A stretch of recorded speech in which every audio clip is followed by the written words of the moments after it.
let's take a look at our main feature once again coming up here in round number 16. Like we said, so many matches are so very, very important this final round of day 2. This one is no exception. Jonny Guttman, who's been on the outside looking in for a few rounds here, just wants to get it done. We'll have to go through Sergio Garcia to get it done. Esper Gorrio's up against Azorius Control. Jonny Guttman, better known as Ginky, started playing Magic in 2015, was primarily known as an online player, made the transition to paper and had 0 wins at his first paper pro tour, just had a little bit of trouble making that technical difference with playing with physical cards. What a huge improvement we see from him here this weekend, doing so very well indeed. Up against Sergio Garcia on Team Pluto, the Spanish team that's been doing so very well on day 2 of competition. From Madrid, first modern deck he ever played with, Splinter Twin. All right. Season gold, make it top 8, could clinch that here this round. Tell me about these 2 deck lists, Corey. Yes, let's take a look at Jonny Guttman's list here first. This is Esper Gorrios, the most played deck in the format.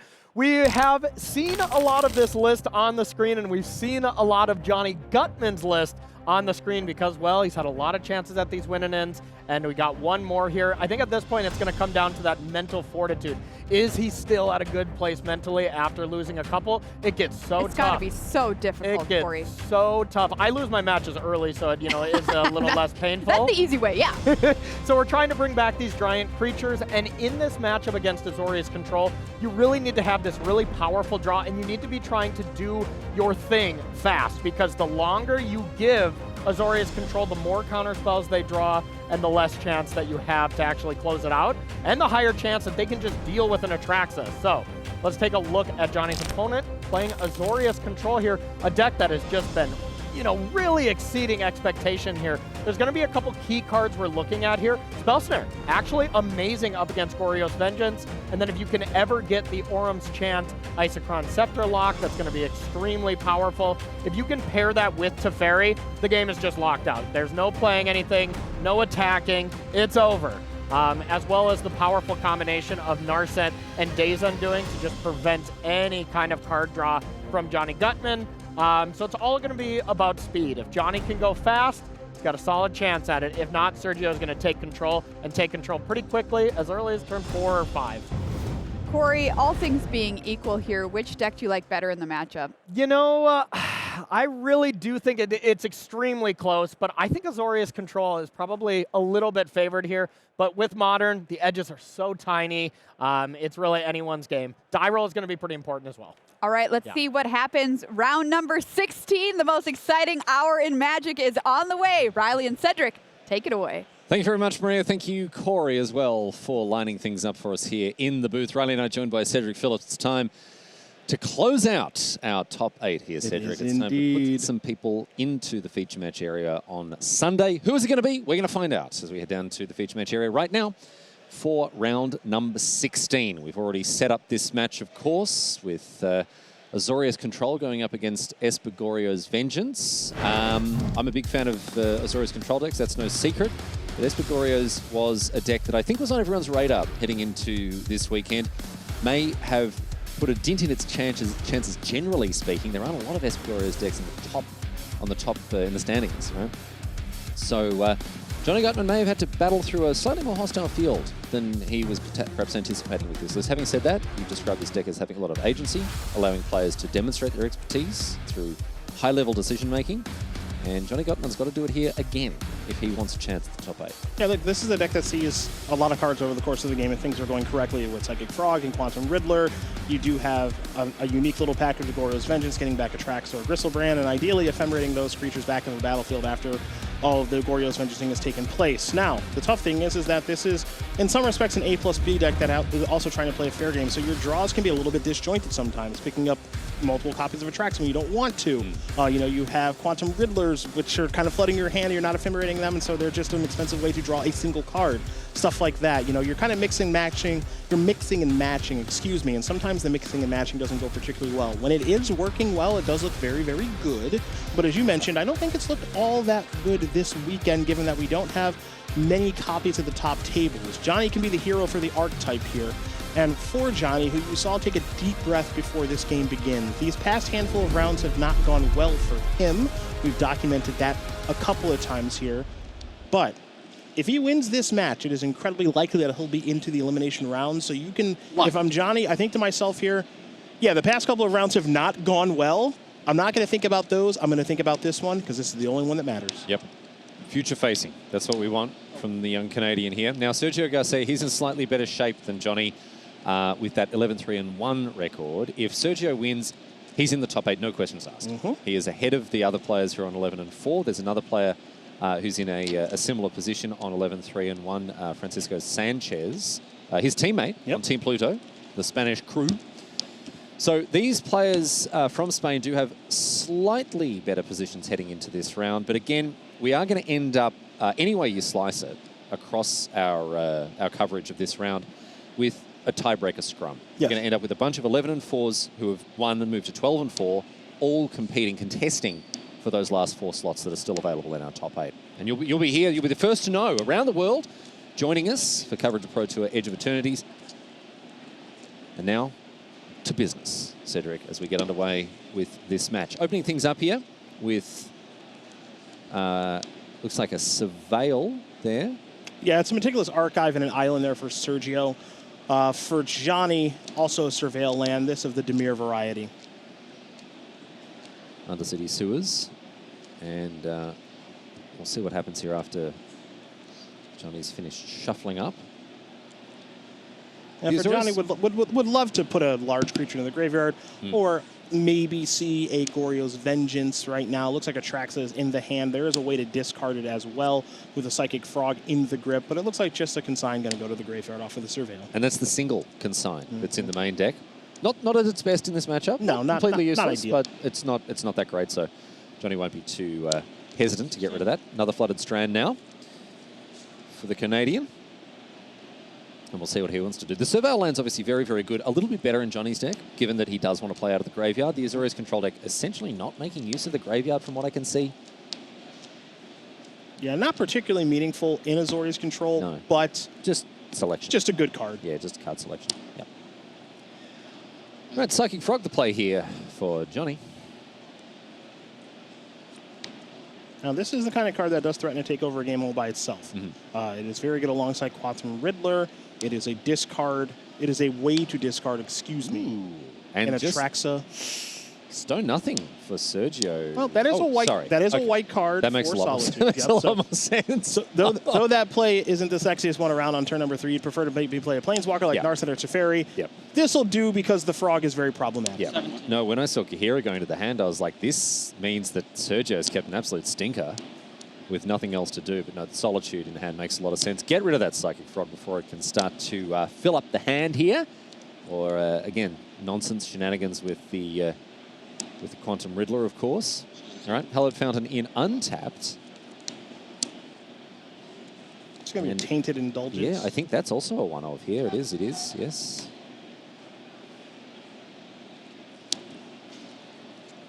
And it's going to discard the Atraxa that was in hand. Beautiful. That's what we like to see here for Jonny. And wouldn't be surprised now to see maybe another Surveil land if there is one. Jonny also has access to a Breeding Pool as well in his deck that he can find off of this Polluted Delta. Breeding Pool is interesting in this spot because of Prismatic Ending, which he has a couple of copies in hand. There are no Planeswalkers on the battlefield right now for Sergio, but the Planeswalkers that he does play generally cost 3 mana. So making sure that there's a way to take care of those is always very nice. Now, the spread of mana right now, of course, means with 2 white-blue lands and a blue-black land, you can pay black, white, and blue for Prismatic Ending for 3 mana. So the Planeswalkers are covered via Ending, given how the mana is currently laid out.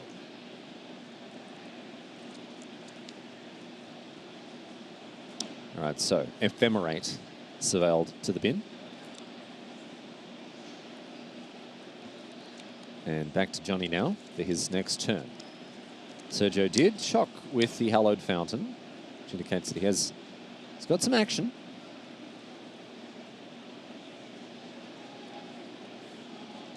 I think I spy a Subtlety in hand. Yep, you do spy a Subtlety. There's also a copy of Consult the Star Charts and just a couple of lands right now. So looks like it's going to be the new instant with Kicker. So look at the top 4. Pick 2 of them. Double Solitude, an Isochron Scepter, the Isochron Scepter in this list. Another card I didn't get a great look at. Hiding away at the bottom. Did you see it, Seth? Didn't get a great look at it. Did see the Couplers of Solitude, also a Force Negation among the options here. This is a little bit interesting. This is a deck that does play fetch lands. This is Azorius control deck. So if you do put the Ice Crown Scepter on the bottom, it's not down there for good. You can shuffle it back yeah, up you can somewhere, get it shuffled back into your deck. Okay, so I think the pick was Force of Negation and Solitude there. Yep, there they are, coming up on the card viewer to the left of the screen. And there is that subtlety in hand as well that we pointed out. Decent looking hand here for Sergio. He does obviously need to answer this Frog, but he's got options. Subtlety, Solitude. Yeah, not in a rush, I think, to answer the Frog. There's nothing been that's all that scary just yet. Now here's a hard cast copy of Solitude. I guess Subtlety's not going to go up against the Frog particularly favorably if Johnny's just going to dump his hand. Yeah, not even a little bit. No. You always think like, oh, how bad could it be? I'll block. It's fine. They're not going to discard their hand. Then they discard their hand. It's like, oh, that sucks. Goryo's is not going to resolve. Force Negation is going to take care of that. Yep. There's a subtlety after all being put to good use. I'm curious if that's the best time to cast Goryo's Vengeance. Can get kind of tricky with that card because it is an instant. And when you do bring a Traxa back, it is a lot of cards. Yes. Lots of Riddler's a fine consolation prize. But right now, there's a lot of copies of Prismatic Ending, and they are not very good in this matchup. No. Even with the breeding pool. That was a really good draw, though. Picked up a copy of Ephemeral. Oh, very nice. Yeah, Really, with the really untapped good. land of as well coming in thanks to that polluted Delta. Yeah. More than happy to pay 2 life here in order to fire that one off. That's a very, very nice pickup. Prismatic Ending, as you mentioned, not doing great work here and now. Not able to go after all that much. It can get rid of Planeswalkers, but there are no Planeswalkers to be gotten rid of. This was countered by Force of Negation. Yes, right? yes, sorry. Goryo's Vengeance, clarifying, going to the Exile Zone, of course. Is Ephemerate. So the Riddler's in now for good. And we could see Ephemerate happen again when we go back to Johnny's turn. We'll see if that's an option that he wants to pursue, if it even has the opportunity to resolve, because there's a Force Negation in hand here for Sergio. 15. Takes another 2 here off the Steam Vents. The red, just a splash here. It is powering up that Prismatic Ending, but also Fire Magic in the board. Very light red splash in this list. All right, now we're stocking up. Yeah, really, really good card drawing spell from Aether Drift. Not seeing it, like in standard context, you'll see this card be a 4 of. Yes. In modern context, it's kind of just a 1 of. But A testament to its power. yes, absolutely. Even breaking into modern at all as one of is still huge. Yeah. Look, it's no divination. Yeah, it's much better. It's much better. It's much better. We agree that it is Yeah. no divination. It's no divination, Fact. and it's very, very good. All right, gonna actually Ephemerate the Riddler. Just more cards. Yep. Got some catching up to do because the hand is pretty bad. So sacrificing an attack with the Riddler there, which you're not too worried about, really. You just want to build out a better hand. Yeah. Making sure that Ephemerate on the rebound doesn't go to waste. Faithful Mending to pick up here. That's nice. That's a good way to get rid of some of those Prismatic Endings that are clogging up your hand here. Yeah, Faithful Mending, it is nice in this spot. You do want to consider what it looks like if the opponent has Force Negation. I mentioned that card because clearly I can see it in Sergio's hand. Yeah. And I'm curious if Sergio wants to play it on this card. Does exile it, removes the opportunity for you to flash it back from the bin, but no. Sergio's going to let it resolve here. So draw 2, discard 2. I imagine some number of Prismatic Endings are going to have to hit the bin, although there's an Atraxa off the top as well. I just realized I'm such an idiot. Oh dear. And I don't even need to confess this on, I've already started the sentence. Oh, go for it. The breeding pool is also to just hardcast Atraxa. Absolutely true. Yeah. Yeah. Didn't realize that. Oh, yeah. I Oh, yeah. didn't even think about Oh, that. hardcasting Atraxa, like in this game, starting to look very real. Exactly. I was like, oh, it's just there for the Prismatic. That could be any Shockland, really, right? It could be anything. Like it's just there to make sure Prismatic Ending can hit 4. But no, it also can hardcast Atraxa. So don't I feel like a fool. Force Negation now on this Thoughtseize, and Johnny is going to let that happen. Is this going to be an Ephemerate again? Looks Yeah, like yes. sure. Okay. Yeah, just cycling an Ephemerate. I mean, that Riddler's not attacking this turn anyway. Oh, picked up a copy of Goryo's. Goryo's Vengeance. Has not played a land yet this turn. Got the breeding pool. Mm-hmm. Ready to go in the chamber. Here it is. 2 live. I wonder if we fire this off. Swiftly repaid here. I think so. Yeah, I like this. Yeah, Goryo's Vengeance. Yep. Target Atraxa, back it comes. All right, so remember, the Ephemerate is not one of the cards that's going to be played here. Technically shouldn't be put on top of the library there. It's just Yep. as a reminder for the rebound.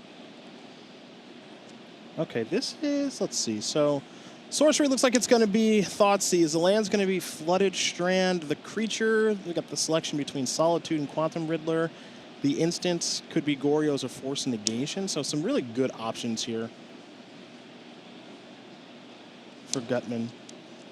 Now, important to note that you exile the creature that is brought back with Goryo's Vengeance. Yes. That It does not go back to You the don't graveyard. sacrifice it. No. So you can't run back the Goryo's Vengeance. Although I think that there is another Atraxa in the... No, it's in hand. It's In hand right now. It's in hand. Yep. That's right. Yeah, interesting on what the instant, you're Johnny, if you want to get here. I like because this. The options, you have Goryo's, you have Ephemerate, and then you have Force Negation. Force Negation, of course, can provide you some protection around Planeswalkers and Yeah. other things. So I think that might be some of the rationale for taking that, alongside taking a blue card with it. And the fact that you do already have pressure as well. You've got the Atraxa that's attacking now, and then you've got the Quantum Riddler. So you're not really looking for more ways to apply pressure. So You're looking for ways Goryo's, to protect what you've got. yeah, Goryo's gone. Atraxa exiled. Remember, there's a Faithful Mending still in the graveyard as well, and there's an Ephemerate that's going to go off if Johnny wants it to. Yeah. On the following turn. So that's a nice catch-up turn. Remember, Johnny's hand for most of this game was actually quite bad, being flooded with prismatic endings, and now he's actually done a nice job of catching back up. And I think a lot of it was that Faithful Mending. Yeah. Yep. Digging 2 extra cards deep. Look at how much better Johnny's hand is now that he's discarded 2 copies of Prismatic Ending. Oh, but isn't Arm's Chant? This is just main phase Chant You. Okay. Okay, I love this. Because we know the Force of Negation's in hand? Mm-hmm. Okay. I mean, I think it's a twofold thing. Now, Days Undoing is going to be played because Sergio's hand stinks, so it's time to refill, but also this makes Johnny's hand go away, and Johnny's going to get just like 7 random ones. Yes. But that was like kind of it's like a little bit of a test spell, the Orange Chant, because there's a world where that just gets Force Negation, Yeah. and then you're just like, okay, go. All right, I can do whatever. Right? Yeah. I don't know how likely that is, but it's non-zero. I like this from Sergio, though. He knows that Johnny's hand's really good. He knows that his hand looks more like a foot. Yeah, it's not good at all. So he's just like, all right, well, let's try again. And with 3 mana open on Johnny's turn, the end the turn isn't that much of a cost to pay in this situation. Now, the scary thing of all of this is, of course, is that Days Undoing says end the turn, so Johnny gets to use the cards first.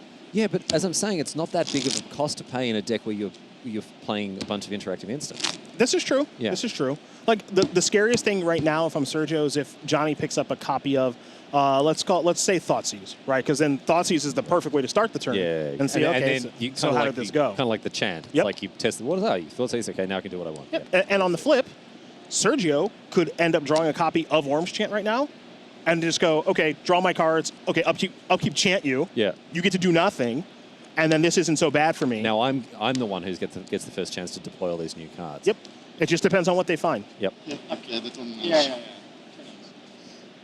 All right, so Sergio's turn is going to end here. We're back to Johnny now. Both of these hands with fresh grips. Triple Polluted Delta, Atraxa in hand for Johnny, consigned to memory as well. Well, not the best one. It's come back around. Faithful Mending and Solitude rounding out the new 7 and an Ephemerate as well. Yeah, these cards that Johnny has, he's not going to play the Ephemerate. Okay. Looks like Sergio, no upkeep effects. And Sergio's hand does not look particularly good either. There's a Narset and a Solitude. Prismatic Ending, not the best card in the matchup. Certainly not the best card in the current situation. And now there's Solitude. Okay. Solitude to remove the Quantum Riddler. Now, there is an Ephemerate in hand here for Johnny if he wants to save it. And that seems to be a pretty good proposition here. 1 mana, draw a card, nullify the evoked Solitude, which has cost your opponent some pretty significant material. All right. Ephemerate once again. Just cycling through them, but also in this instance, making sure the Riddler stays alive.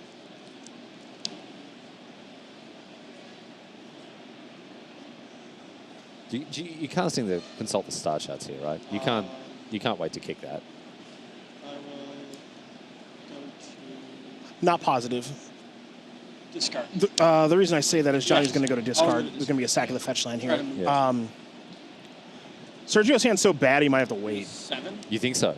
It's possible. That's interesting because I think it's so bad he has to do it now. Yeah. I don't think it's an easy decision either way. He might think to himself, I need the 2 cards. He might think to himself, my hand's so bad, I just need to like. I need to find something to do next turn. And also just be mana efficient by using the 2 mana that's left over. Exactly. He's got a Narset. But I don't think that can be the only card he casts next turn that does something. No. It's just unlikely to be good enough, and it's not particularly mana efficient right now either. So my reasoning, and look, I'm not the one playing for a win in top 8 of the Pro Tour, but my reasoning would be consult the star charts now because you need something else to cast in addition to that Narset. I'm ready to be wrong about that, but that's just the way that I'm looking at it. I just think it's a tough decision. I mean, the first thing that has to happen, I think, is resolving the Surveil from Thundering Falls. Yeah, Thundering Falls is going to give us a bit more of an idea here. He left that on top real quick. Okay. And he's untapping. Oh, he's going to draw. Okay, he's going to draw the card that he likes it. Oh, yeah. That was another. Consult the star charts. Oh, you're now going to discard. Yes.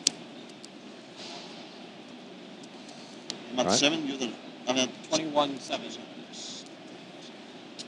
Where's the Plains?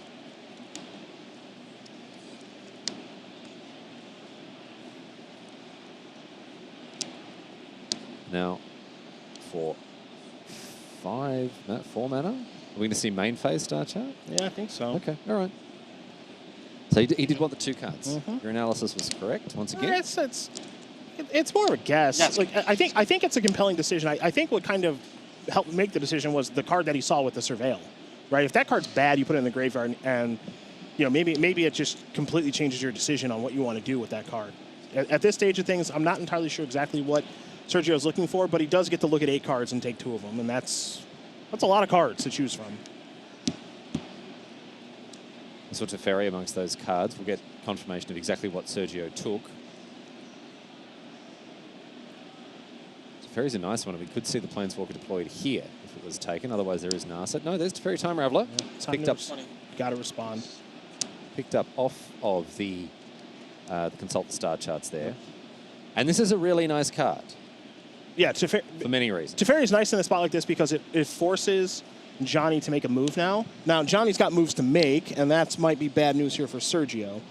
But it at least forces some action. And Jonny has a copy of, I think there's another copy of Ephemerate and also a Solitude in hand. So Johnny's hand is actually quite good post Days Undoing, where Sergio's, I would say, less so. Yeah, the Days Undoing didn't really have what Sergio, it didn't really have the effect that Sergio was hoping for here. There's also Faithful Mending. But we're just going to see a hardcast Solitude. Okay. Hardcast Solitude on 10. Getting rid of the other Solitude here. Yeah. All right, so Teferi's good. It's going to hang out for a little bit. Going to bounce something. It looks like it's going to bounce the Riddler. Remember now, because of Teferi's text, the rebound on Ephemerate, that's donezo. Yep. That's just going to be hanging out there forever. Gets exiled. Yep. But like, I really, finish off Teferi. I mean, this could just be hardcast Atraxa, potentially, if there's enough mana. Yeah, another couple of lands in hand. Yeah. Yep. You don't have to think about something like you're not concerned with something like Force Spike or Days or any other nonsense, right? It can just be pedal to the metal, beat this thing. Yep. Yeah, and I think that's what we're going to see. Picks up a bunch of lands. Oh, already had 7. Yeah. Already had 7. And I like playing the next land untapped. You got a lot of life to work with, and if you spike an Ephemerate, you're okay with it. And also, he has the mana up for Consign as well. So I think Johnny's in the driver's seat this game. Yeah, it's gone really, really well for him. As he looks at the top 10, let's see what he takes. Plains, Force, another Atraxa. Here's one I prepared earlier. Oh, that's it, just 3. Yeah, just 3 cards. Just 3 cards. It's not a ton, but I'm going to assume, take a look at the grip. Yeah, so the Force is just going to give a lot of protection here around anything that's, I think, really that scary. Did I make a land drop this turn? You did. You put a land on tap. Okay. Yep. They can't hear us. I know. Us confirmed. That'd be very problematic if they could hear us. Yeah, that's true. And you and I, Cedric, we've had our plan. I'm sure it doesn't really happen here at the Pro Tour with the way the tournament space is set up, but I know I've commentated matches in the past where the people in the feature match area can hear you. We're close by sometimes. If you talk too loud, they can hear you. Yeah. I've had the production team back in the day. Back in the day. Oh yeah.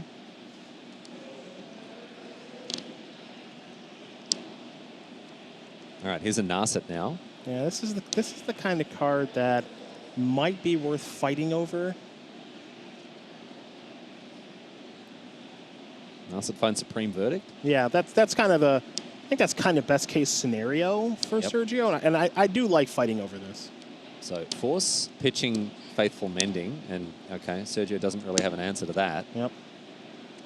I think players at home might be wondering why Johnny's putting the card that he's casting the Force in the bottom of his graveyard.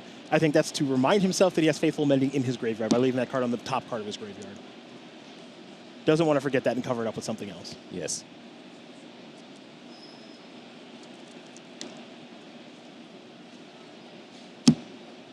I tend to just splay my graveyard out, no matter what I'm playing. Well, it's a habit I picked up playing Snapcaster Mage. Yeah. Because you never, if you pick up, like if you draw for the turn and then pick up and shuffle through your graveyard looking for something, then your opponent knows that you've just drawn Snapcaster Mage. Yeah, they know they're dead. Good for them. So. Yeah. Lucky them. Lucky them. You're playing Snapcaster Mage in 2025. But I've always, even when I'm playing graveyard decks that don't use a graveyard, I just play it out, dude.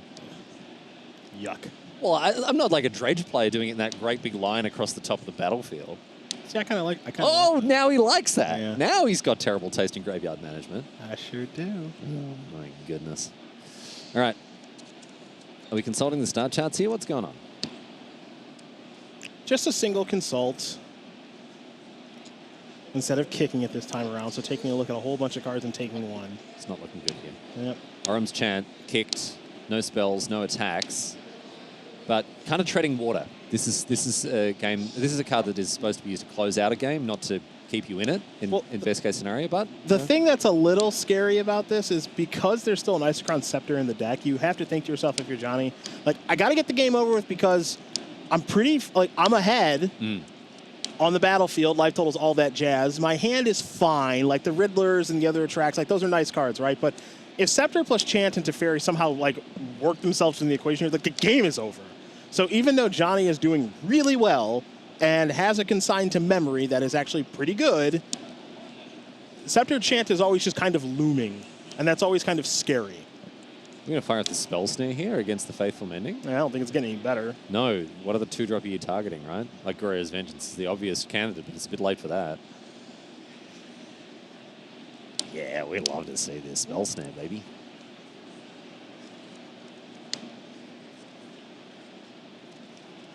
It's another card whose fortunes have really waxed and waned. Spell Snare is awesome in this format. Right now it is. Yeah.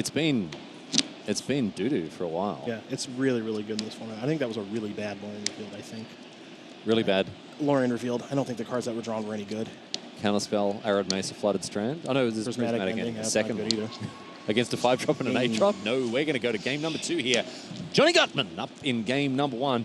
He edges closer to that tiebreaker scrum. The poor bloke has been playing a bunch of win and ins today, and he hasn't had much success so far. See how things go for him here as he is on the precipice of a match win with that game number 1 victory. All right, we move on now. Sergio Garcia, mulligan down to 6 for him.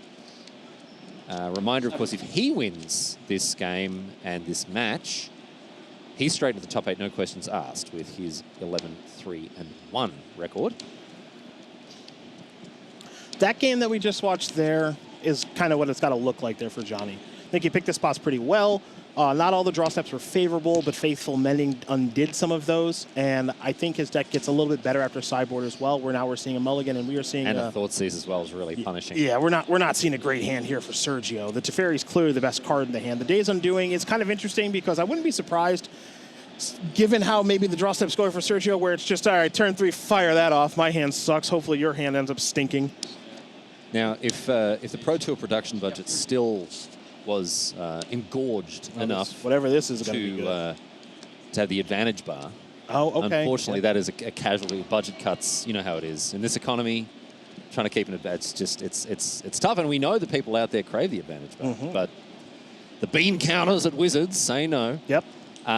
We would be seeing it swing firmly in Johnny's direction here after not only the mulligan but also the Thoughtseize. What a punishing 1-2 punch that has sent Sergio to the ropes here. It has been a really good start here for Johnny, no doubt about it. Meticulous Archive, down goes the Solitude. Yep, not interested in that right now. Wants business. Finds Counterspell. All right. Days Undoing, Teferi Time Raveler, and Surgical Extraction. 15. Ribbit. But there's the Frog. Yeah, 13. And that's one of the reasons the Spell Snare was sniped with Thoughtseize. Johnny's hand's good, too. Dispute, Enforced Negation are both really, really nice if he gets the opportunity to untap. Yeah, and as good as Counterspell is, I mean, it's a great card. No one's disputing that. You know what it's not good with? Basic Planes. Yep.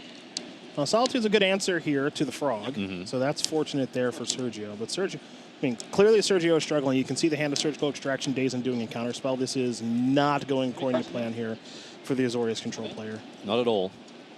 Not at all.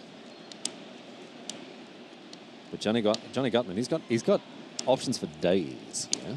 And not the most mana, but there are some free spells involved here, or at least some cheap ones. A couple of copies of Force Negation. Emperor of Bones is going to eat that Solitude. Yum yum. Let's see if Sergio can find a land here to be able to actually engage in this game in a meaningful way. Flooded Strand's not bad. It's going to unlock that Counterspell at least. Fire off the Days Undoing and a Mulligan's Undoing here. Ooh. Surgical Extraction on the Thoughtseize. Are we going to see the Days Undoing here? We know Days Undoing isn't going to resolve, but But is this why the Surgical is being I think fired off here? I think the Surgical is being fired off to get information. I think that's the biggest thing, is get a look at your hand, see what you're doing. Yep. Because Surgical is actually more so meant for like Atraxa or a thing that you would Goryo's Vengeance, that sort of thing. And now this is more so of a, my hand kind of stinks. I kind of got to get a little bit lucky. Maybe Days Undoing is clear for takeoff, and it is very obvious that it is not. Pick up. Yeah. What I'm saying, in casting that Surgical Extraction, was his final goal. I think the goal was to see if the coast was clear. If the coasts were clear, Yeah. yes. Yeah, I think that's so. why he's doing it. Yeah, otherwise, because his hand's so bad. well, otherwise the Surgical on the Thoughtseize is sorry, not the what we Solitude, call in the coverage exile business the, an interesting play. Yeah. Spell Snare. So I think that was the reason there. Yeah, that's just gaining information. Yeah. Cards in hand, 2. Okay, Emperor Bones comes in, knocks the Spaniard down to 15. 11. Guttman down to 11 now as he goes hunting with a Fetch Shock.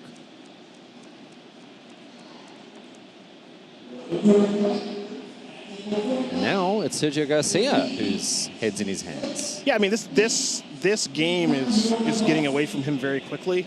And the first game had a lot of back and forth, but Johnny was able to find some nice spots to be able to draw a lot of cards, cycling Ephemerates very, very well, and then ultimately getting an Atraxa or two on the battlefield that generated even more cards that he overwhelmed Sergio with card advantage over the course of the game. So this has just not been going according to plan here for Sergio, who I have to imagine has beaten Goryo's Vengeance a time or two in the modern rounds of this tournament to get to 11-3-1.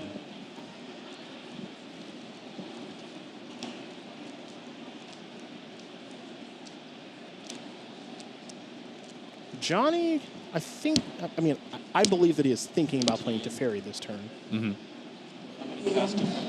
Yeah, not just thinking about it, he's doing it too. I can confirm that Sergio Garcia has played Goryo's Vengeance one time this weekend, before this, and he won. Okay. This, a thing that is going to kind of maybe go a little unnoticed about this Teferi play, like, it's pretty ABC for Johnny to play it. He could wait, hypothetically, and try to set up a Teferi plus Dispute, but what this actually does is it forces Sergio to have an answer, but the other thing that it does is Sergio had a Flooded Strand, and had no spell been played, he could use that to get a Travail land. Yeah. Right, so the little minor edge that he would get there from actually having the opportunity to play a land would have been really, really nice, and it just doesn't work itself into the equation. Getting a Surveil land and like increasing the quality of his draw, that was off the table with the Teferi being played. So Solitude off the top, and the Kahira put in hand in order to cast it. So now we're back to an empty board, but a Psychic Frog is a really nice one from Johnny here. Yeah, this is really tough now. Yeah. Because Days Undoing, let's live in the world where Days Undoing gets cast, okay? Yeah. Now I think Johnny probably counters it. Yeah, yes, I think so. His hand's good. Yeah, I think he probably counters it. But like, there's this kind of thing where it's like, okay, I'll discard all the cards to my Frog, make it a 4/5. And then draw 7. And then draw 7 cards. Like, so like, that's like maybe like a small decision where it's like, maybe I'll do that. That kind of sounds pretty nice. But then I think just facing down an opponent with 7 fresh cards. Yeah. It's not It's probably not worth the risk, but it's something interesting to think about. 2 more mana now, and it's another Psychic Frog. Yep. So here's an opportunity for Sergio Garcia if he finds a land. Sick. Untapped Verdict would be land. sick right now. Untapped land. No, consult the star charts. Okay. And I think that was the turn. That was the turn he had to cast the Supreme Verdict, because now the Frogs are going to get in again. They're going to get even more.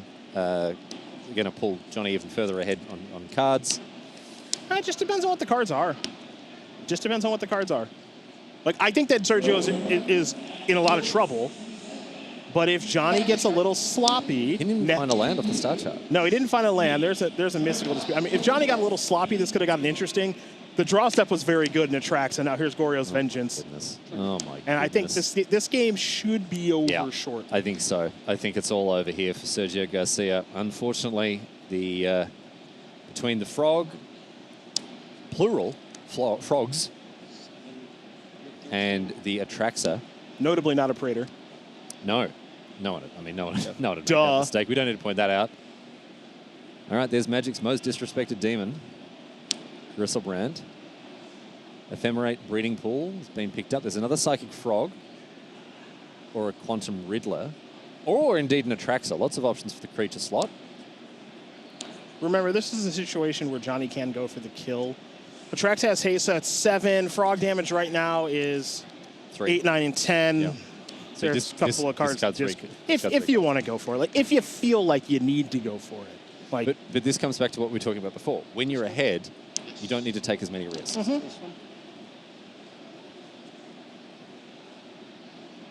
All right, Gristle Daddy.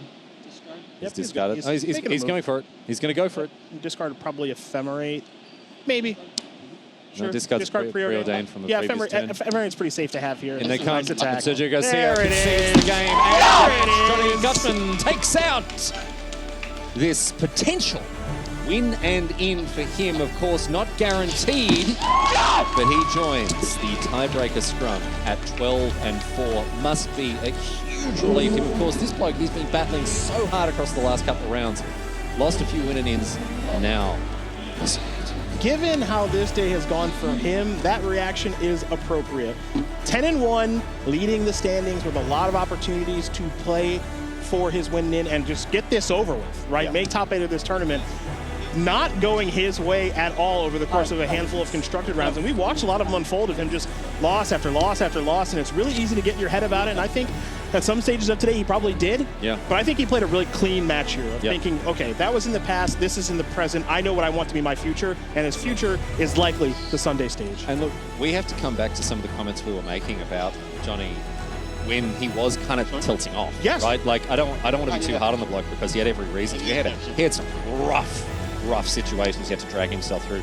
Mulligans, bad draws, all sorts of stuff. Yep. And it took a toll on the poor bloke. You could see it. Yeah. We saw the head go down, head in his hands. He's having a terrible time. But it's very clear that he dialed in. Yeah. He rallied. He brought it back. And Cedric, you and I were discussing in quite frank, quite uncompromising terms about this poor fella, how important it is to keep your head in the game. And full credit to Jonny Guttman, after having gone through hell and back, he did bring it back. As I say, he dialed in. He found what he needed to make sure his mental game was in the right place, and he's been rewarded for it. So well done. I think he just played 2 really good games of Magic. Yep. In order to get to what is again very likely the Sunday stage. So good on him. It's been an up and down roller coaster. That's what these pro tours can be, especially when you're near or at the top of the standings like he was over the course of today. And now, again, very likely that he'll be on the Sunday stage with that Esper Goryo's Vengeance deck. But we will find out, of course, as we round out the competitors in our top 8. We will have a top 8 scrum. We're going to have the tiebreaker sweat for players like Jonny Guttman, and we're going to bring you coverage of it before very much longer. A quick break to set up our backup rounds, our backup matches, I should say, here for our final round of Modern today. So stay with us. We'll be back at Pro Tour Edge of Eternities after this.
Welcome back to Atlanta for coverage of Pro Tour Edge fraternities. We are down to business here. The final round of Swiss for this tournament is well and truly underway here at MagicCon Las Vegas, the backdrop for this Pro Tour. Thousands and thousands of fans of this game we all love assembling here to celebrate, to hang out, to play matches of Magic. But I tell you what, the players who are potentially playing for the greatest prize of all, the Pro Tour Championship, are going to be on your screen as we round out the last spots in our top 8. 4 spots already claimed, Cedric. 4 more to be determined by the results of this round. So let's head down to our feature match area and get stuck in to yet another match that could determine, well, that will determine who makes it through to our top 8. Not necessarily a win and in here. There will be a scrum for the 12s and 4s after the dust has settled on round 16, but Shuhei Nakamura and Makoto Horiuchi well and truly in that conversation. Whoever wins this match will be one of the people sweating as the top 8 announcement is made. Now, really, really difficult position for Shuhei here. Leading the field, undefeated, heading into day number 2, slumping down to X and 4. It's been a tough day. It's been a real rough go for him, but he does still have a shot at greatness here if he can take out this game, this match, against his compatriot in Makoto Horiuchi, who's playing Esper Blink, very similar to the Goryo's Vengeance deck, except playing Felia, Exuberant Shepherd, but much of the rest of the deck very similar indeed. And Shuhei Nakamura playing what one Pro Tour broadcaster described as the best deck in the room. Someone said that. Certainly being put to the test. That claim. I was feeling really good about it yesterday. I imagine Shuhei was as well as our lone 8-0. You got a bit carried away, Cedric, and it's fine. It happens to all of us, mate. Yeah, I mean, can be wrong all the time. It's fine. I still think his deck is great, and I think that he's being down a game in what looks to be a difficult matchup is not great. No, we're jumping into to game 2 here between these two players, and not an explosive start that the Affinity players crave. No, on turn number 1. This is a very normal start. Ugh, I would say potentially even a pretty disappointing one. Although the Thoughtcast is a nice one here for sure. Well, that's going to resolve. So that's good. And Urza Saga is very powerful in a situation like this, assuming that another mana source is coming. So, again, this is not the ideal start with Pinnacle Emissary, but it is a start nonetheless. It is a start. Yes. You can see Shuhei, once again, a mulligan to 6. He's had some bad luck with mulligans today. Yeah, I mean, this is a deck that I think does mulligan a decent amount because it has a lot of do nothing in it, and then it has a lot of do something. Yeah, and you so really want a Pinnacle Emissary in the Yeah, you need to find the do something in this deck. Yeah, the difference between good hands and bad hands in this deck, like there are some decks where the bad hands are kind of like, okay, it can work. And then you get hands that are just like, oh, this is stone unplayable. Yep. And he has a lot of cards that are, I mean, they're pretty hit or miss. A card like Tormod's Crypt, that he's playing 3 copies of. I mean, really good in some matchups, really bad in other ones. Yep. Engineer Explosives, like a little more flexible, but there's going to be some matchups where it doesn't do anything, and there's some matchups where it's going to be very good. So, I mean, this is just kind of Affinity in a nutshell. It's the kind of deck where if you're keeping 7, like all tournament long, your tournament's likely going very well for you, and then if you're mulliganing to 5 with regularity, it's going to be a little bit tougher. Now, I think if you're rooting for Shuhei here, it is probably pretty good news the Makoto didn't have anything at the end of turn number 2, so maybe a small win there. Well, let's talk through what this Esper deck is doing. It does have a lot in similarity with the Esper Goryo's Vengeance deck, but of course gone is the copies of Goryo's Vengeance. There's no Atraxa, there's no Gristlebrand, nothing like that. Instead, it's Emperor of Bones, Overlord of the Baelmerk, Felia, Exuberant Shepherd. Obviously, we've got Quantum Riddler, Psychic Frog, and then the Disruption Suite, Ephemerate, Fatal Push, Force of Negation. These are the cards that are just so good you want to play them in this Esper shell. But instead, it's a different creature suite, one that is more focused towards generating value with Ephemerate, with Felia. And of course, as it is a deck that plays white and blue mana, Fairy Time Rattles all up in this as well. But of course. Riddler got hit by a Mystical Dispute there, which is really nice here for Shuhei. That's like kind of the best counterspell that Shuhei could have in a situation like that because it still allows for an Urza Saga activation as things currently stand. Right, yep, with the Springleaf Drum providing the mana for the Dispute. And that means a Construct comes into play, 4/4. Not bad. Don't know how long it'll stay a 4/4 for. That's a lot of 4s. So many 4s. It was 3. Yep. Wasn't 4. Wasn't 4 4s. Curious if Shuhei wants to make another construct here or not. Sweeper style effects in this deck list for for Esper? Not many. Yeah, I'm curious if there's anything like Hurdle's Recall or anything that looks like that. No, in the board I'm seeing Pest Control. That's not nothing. It's not nothing, no. Not a lot of other options, no. So it looked like Consign is going to counter this Saga searching for something. Shuhei floated a mana with the Saga as opposed to making a construct. So there's a colorless mana floating in main phase 1 here. Okay, and in hand, I could see, I think it was a land and an Engineered Explosives, another card I didn't get a good look at. The other one is the best of the bunch, which is Kappa Cannoneer. Right. Well, yes, that's certainly a card that Shuhei would be interested in putting on the battlefield. Yeah, if you're facing against a deck that doesn't have any sweepers, Kappa Cannoneer is kind of the nuts. Mm-hmm. Teferi doesn't solve it. Pinpoint removal is not efficient enough to take care of it. So the hope is that this resolves here for Shuhei. Yeah, this is kind of plan A, B, C, and D here. Doesn't get there. But no, Subtlety is going to throw a wrench into those plans. Kind of interesting because just a temporary solution. This is the kind of... This threat is powerful enough that I think that Shuhei is more likely to keep it on the top than the bottom, especially with the Mishra's Bauble that you can kind of cantrip through. Potentially, because there's a cost to cantripping through the Mishra's Bauble, which is, of course, the construct gets a little bit smaller. Also, the casting via Improvise is a little bit more difficult, that sort of thing. So it looks like he's going to let it go and keep the Bauble on the battlefield. All right. So the Kappa Cannoneer, not an issue right now. Here's Teferi, bounce the Construct token. That's a nice little sequence there for Makoto, getting good value from the Planeswalker. And then, is this a... Oh, Fatal Push. Yeah, no, I mean, that's brutal, because that means Teferi's going to stay on the battlefield. Oh, yeah, you can't attack it. They can't bring it down with the Memnite, for sure. That was absolutely brutal. Yeah, it makes a huge difference here. Another Urza's Saga. Engineered Explosives also. No, just passes here. Oh, dear. Yeah, the hand here for Shuhei is an Engineered Explosives, another copy of Spring Leaf Drum. Again, this is kind of the disjointed nature of a deck like this where, you know, again, it has some very explosive draws. We see them over the course of this weekend when we've had Affinity on camera, and then we have seen this side. You draw the wrong half of the deck. Yeah. And it just kind of spins its wheels. Yep. All right, Quantum Riddler comes in, draws, 2 cards. Yeah, that one was a twofer. Yeah.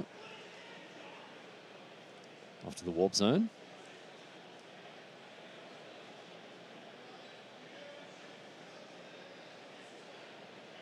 Shuhei's deck really. Did he just have a turn? I promise he took a turn. The only indication I saw of that was that he ticked up the Urza's Saga. That was it. I promise he took a turn. Yeah. I mean, his deck really right now, it needs to find, like, it's easy to say like a card of action. It needs to be a specific card. Yeah. Right. It could be weapons manufacturing if that's still in the deck. That's a way to kind of cheese out this game, which is why he's holding the artifacts. It could be Pinnacle Emissary. It needs to be something. Like, the construct is going to be good, but I don't think it's going to be great. No, he needs business. He needs a sustainable business plan here. He needs business, and he needs it to stick around. All right, here's the construct. In the face of that Quantum Riddler that was just cast. He's definitely activating that, yeah. So this is another construct. So they're currently 3/3. Search for an artifact. Maybe Boots? Yeah, Lava Spur Boots. Lava Spur Boots for sure. Yeah. Opal? You don't really need extra mana, though. Oh, that's the second time through the deck. That's not good. Did I sideboard it out? Yes. Is there anything here that I can get? Okay, Opal's been identified as a potential target here. I think double EE in hand. EE, if you will. Oh, the Claws of Geeks are in hand as well. Yeah, look, he's got a lot of zeros. I mean, oh man. This is so tough because this is a spot where, like, if he draws Pinnacle Emissary ever, like, you want to hold the zeros from when you draw Emissary. Yeah. Right, so that you can kind of unload and play a bunch and, like, make a bunch of tokens. So right? you want to use this to get a 1 that you don't have to pay for. Yeah, but this is just always the spot where when you're playing in a deck like Affinity, where, especially this build of Affinity, where you're like, okay, I want all these zeros, but also, like, this is a turn where I'm kind of incentivized to play the zeros, so my constructs are bigger, so I can start attacking in a meaningful way and kind of maybe go after that Teferi, because if I leave the Teferi around, it's going to bounce a construct and let you draw a card. So you're kind of in a rock and a hard place of, okay, exactly how hard do I want to go on deploying the things that are in my hand? This is not an enviable situation unless there's not a Pinnacle Emissary in hand. No. Mishra's Bauble. So the construct's now 5/5s, and are we going to see, yep, claws, Give me the claws. claws of Gex here to make these constructs 6/6s. So that means they can attack into the Riddler. Yep. All right. Okay. Killed it. Okay. Small win. All right. We take those. We take those. Back to Makoto now. He's got a nice full grip. Yeah, this is the scary part if you're rooting for Shuhei, which is the opponent has a lot of cards. And I think one of those cards is an oust. Yep, out of the sideboard. This is going to go real bad. All right, fatal push, not good. Well, great for Makoto. Now, if you're rooting for Makoto, and there's the house. Makoto is cooking. Yeah. He's got the chef hat on. Don't worry about it. Staring away at the pot.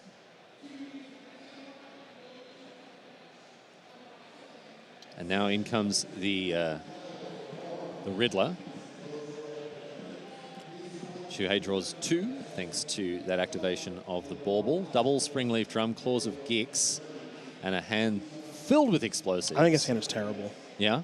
I think it's like multiple explosives, mocks. Like I think his hand is horrible. Yes. Yeah, he hasn't found the pieces. He hasn't found the weapons manufacturing. He hasn't found the Pinnacle Emissary. Nope. Found the Kappa Cannoneer that was dealt with. Yep. Yeah. Should he have redrawn the Kappa Cannoneer? I'm not sure. I've been thinking about that. Yeah. I'm not sure. All right. Here's It's a really thought hard to monitor. say. This isn't bad. Yeah, it ain't resolving. And this time Shuhei puts it on top without a moment's hesitation. Yeah, and I wouldn't be surprised if we see on like the next turn Shuhei actually cash in some of these zeros to make the thought monitor a little bit cheaper. Yep. But Makoto kind of has everything kind of rolled up right now. Pressure plus disruption. Pressure's on the battlefield, disruption's in the grip. The disruption Classic. right now are force negations. So we might see, as you say, these zeros put into the battlefield just so when you draw the 2 cards with Thought Monitor, yeah, you'll actually have mana. Oh no, just pass. Well, you play the zeros first. No, but it's just the hand indication he made look like. No, his turn's not Surely done. he's not passing the turn. Yeah, if his turn's done, his tournament's over. So, Yeah. so his turn's not done, I promise. No. Yeah. All right. So the Thought Monitor comes in for 2 mana, given that it's got affinity for artifacts. Yeah, this is another attempt to kind of split the difference a little bit. Yeah. Still keep some zeros in case I draw Pinnacle Emissary. I can make some creatures that can actually block flying. Yes, of course. Because remember, the drones do block flyers. Yep. Consign's brutal. Counter the triggered ability. So you get a 2/2. You don't get the Nice. 2 cards though. Nice. And I would say it's more the 2 cards than the 2/2 that you play Thought Monitor for. You sure about that? Yeah. Well, we can put it to a vote. I would say one removal spell cleans this up here. Now, do remember, Claws of Gex is on the battlefield. There are some permanents to sacrifice to gain a little bit of life. Costs 1 to activate though. True. Yeah. All right, back to Makoto here, firing on all cylinders. And if you can take out this game, of course, this is game 2. He's picked up a game 1 victory. If he can win this one, he'll be well and truly in the conversation for top 8 here. Yeah, so Poor old that's, Shuhei doing everything he can to hold on, down to 6 now. yeah, well, that's block, gain a life, and then take the damage from the subtlety. Yeah, So down to 3, excuse me. Are there any good draws in this deck? No. Nope, Jeez. he's going to concede, and that's Yeah, it. Makoto that's Horiuchi brutal. here, and look at that. A respectful bow or 2 pointed the way of the Japanese Hall of Famer, but is Makoto Horiuchi all the way here? 2-0. Look at that. That is joy on one side, and though he's doing a really good job of not showing it, I imagine some frustration on the other. Oh, he'd be heartbroken. For Makoto, it is a heck of a performance, making the top 8 here, beating someone who's probably played some games against and has known for a very long time. And Shuhei, on the other side of things for Shuhei, it's an 8-0 start and not a top 8, Yeah. which is always brutal in a tournament like this. Crushing, absolutely. Top of the standings after day 1, and not in the final 8 players. No, and also being so close to it for so long as well. When you go 8-0 and then immediately bomb out, right? Like that's a huge bummer. But at least it's like, well, that was that. That happened. There's nothing I could do about that. Yep. But when you're so close, you're in the bubble that whole time. Yep. You get extra heartbreak for an extra long amount of time. So certainly Shuhei Nakamura. I mean, the poor bloke. Your thoughts certainly with him at a very trying time for him. But his opponent, fantastic. I mean, what a performance with this deck that I guess has sort of lived in the shadow of the Esper Gorios a little bit. It's like the same color combination. Kind of both decks are doing similar things, but The Goryo's Vengeance deck is obviously built around the graveyard and attracts a little bit more, where the Blink version of the deck is more built around doing some blinking with Overlords and things like that. But both have a similar shell built around them, and I think that's the notable thing about this, which is, they probably share around 20-ish cards because they feel those 20 cards are pretty good. Quantum Riddler, your Blink style effects, your Ephemerate of the world, your subtleties and things like that. So, we're going to see some Esper actions tomorrow. Yeah. In one way or another. And once again, full credit to Makoto. Really well played. Great to see him succeed. Yep. We're going to head down to our feature match area once again now for Albert Codobes and Noah Offman here heading into this game in game number 3. Now, once again, we'll remind you of the stakes here. This isn't a clear-cut win and in, despite the fact that these players are at 11-4.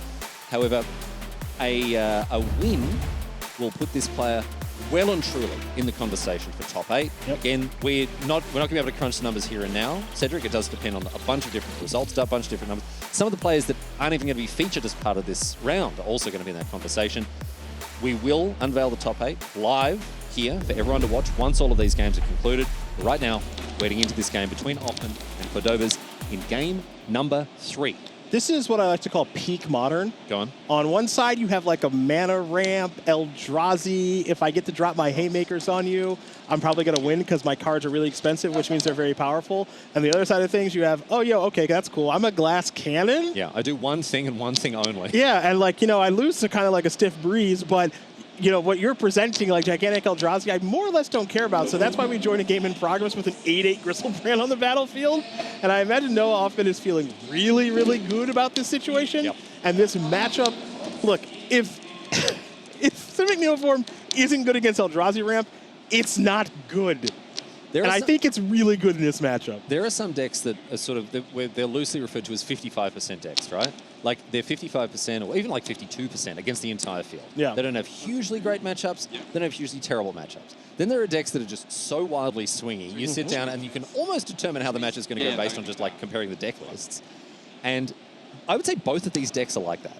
Yeah, I think these are decks that are trying to prey on very specific things. Exactly. Right? And if you get the right matchups, you're going to feel like a genius. And you get the wrong matchups, you just kind of go, that's how it goes. Obviously, I was incurring risk by selecting the deck that I've selected. Okay.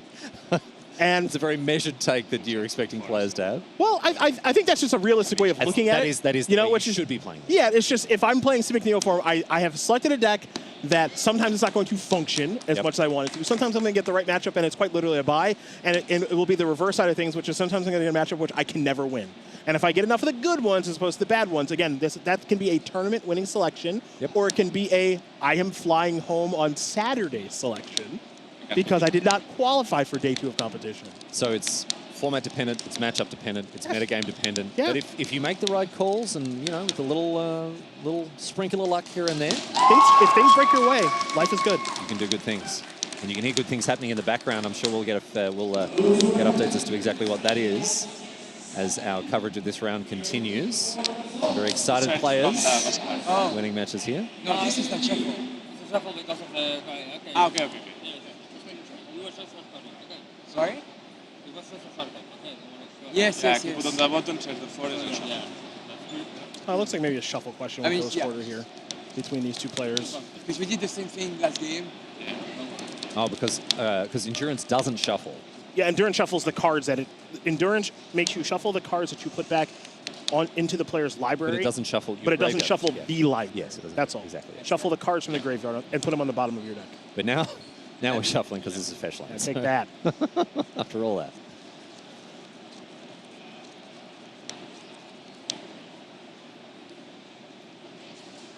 This is a long time for Gristlebrand to be on the battlefield and the game to be continuing. Yeah. Don't you say yeah in that? Don't you pile even more disrespect on the Gristlebrand's washed. Just get over it. Oh my goodness! Hey. And you're claiming that people don't respect. I didn't say it was bad. I just said it was washed.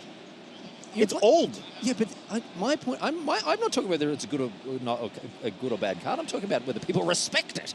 I think if I were to ask Albert, do you currently respect Gristlebrand? Yeah. I think the answer would be yes. Very much so. Yeah. An emphatic yes. Yeah. Yeah. At this time, I do. Yeah.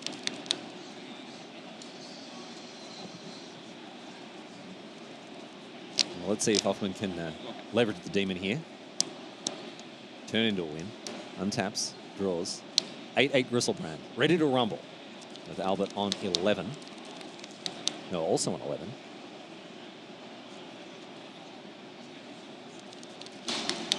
This is a spot here, if you're Noah, you're really far ahead. At least it certainly feels like that. And so you just want to think things through. 12th win doesn't lock you for top 8, but it puts you in a very good position. So I would take my sweet time on this turn. Not going to be a lot of turns left in this game to take your sweet time. Yeah, yeah. So you may as well get it right. All right. Yeah. Draw 7. I had so many people stop me here today that I just wait. And you can hear he's playing deliberately, right? He knows what he wants to do. Just think about the cards you're trying. If you're going to activate Gristlebrand, think about the cards you're trying to draw. What your game plan is if everything goes right. If it doesn't go right, it looks like Allosaurus Rider's going to come down. I have to imagine there's going to be a Neoform or an Eldritch Evolution after this. You don't have to worry about counter spells, of course. So. Yes. There's Xenagos. And a concession Okay, here boom. from Albert Codobes. Noah Offman wins game number 3 here and moves on to 12 and 4 and is ready to enter that tiebreaker scrum we've been talking about. Cedric, things are heating up here. Yep. We are going to find out if these players, if their record will get them into our top 8, and Noah will be well and truly in that conversation. A relieved look on his face as we move now to another potential winner in here with another suite of 11 and 4 players. Zevon Faust and his opponent here. We'll bring that up on the screen. We can get stuck straight into this match, I understand. Yeah, we'll jump in there real quick. Quick note, really quick about that last match real quick, though. Yeah. You love getting if you know, you love getting an ideal pairing when playing for top 8. It's about as good as it gets as far as a pairing is concerned. Zevon Faust, Francisco Sanchez. Excuse me, I said we had 11 and 4s. We don't. One of them is an 11, 3 and 1. So this is, in fact, a win and in for Francisco Sanchez, jumping into it in game number 3 here. So whoever wins this match, well, if it's Francisco Sanchez, he's in. No questions asked. He's in the top 8. Zevon Faust, however, joins that tiebreaker scrum we've been talking about, the group of 12 and 4s. If he takes it out, let's see who is going to pick up the dub here. Will it be Boros Energy? Will it be Azorius Control? Remember Zevon Faust? We saw him make the top 8 approach or Ether Drift. Yes. So the Sunday stage is not unfamiliar. Looking to try to get back there with Boros Energy, which has been a deck that we knew was going to see a decent amount of play here this weekend. As I'm sure Frank Karsten will sort out the data. I don't know how well it performed this weekend. It was kind of like the floor deck of, if I'm new to Modern, I don't know what to do. I know at the very least this deck is good. How well positioned is it? That's arguable, but I'm playing good cards. Oh, we've got Scepter Chant straight away, ready to go. Locked and loaded, baby. Okay. Now, no white mana in order to kick it just yet. Not yet. But that's a pretty good way to open a game of Magic. That's a pretty good start for Francisco Sanchez. I mean, Ragavan could hit some gross things right now. Ragavan is capable of hitting, like, some gross stuff. All right. Well, like, it's time. Like, Teferi would be sick. Okay, Chance of Brick. Chance not going to do it here. Chance not going to do it. I think Francisco knows. I mean, if Francisco has a white source, yeah, I think we're just donezo. I think that's it. Like, oh, it's a basic blades off the top. It's a basic blades off the top. Cast and kick the chant here. Zevon Faust doesn't get to play Magic. He can't play spells. He can't attack. Okay, so now the question is, is there an instant or some way to blow up the Scepter in upkeep? Wear Tear. That's the out. Wear Tear. Okay. I don't see any other cards. I could be wrong. I'm having a quick look over here. Thraben Charm doesn't do it. Wear Tear out of the sideboard. Okay. All right. So what Francisco is doing here is putting aside that 3 mana, recognizing that every turn he is going to cast and kick the Orum's Chant. Correct. With the Isochron Scepter. Correct. And identifying that those 3 lands are just essentially doing that every turn. Now remember, with Wear Tear, if Zevon were to draw it, you have to decide when you want to play it. Yeah. Right? Because obviously if you draw the card, you know, you're getting Chant on your upkeep, so you're not going to be able to play it on your turn. So then you have to think about if I'm going to play on my opponent's turn. And now that Francisco has, now it's the full-blown lock. Now Yeah, that's a tough way to go. That is a tough way to go for Seven Faust, but congratulations to Francisco Sanchez, guaranteed a top 8 berth with that 11-3-1 record heading into this. 12-3-1 is going to be good enough for him, but with the Teferi, that was all over Red Rover. No opportunity to cast an instant with Teferi locked or down. That is it. We are done with the matches here, Cedric, and we have to hurry ourselves out of here because they're standing by with at the desk, ready to round things out with our top 8 announcement. Cedric, thanks for your support and wisdom today. It's been great working with you. We're going to head over to the news desk right now. We are moments away from our top 8 announcement.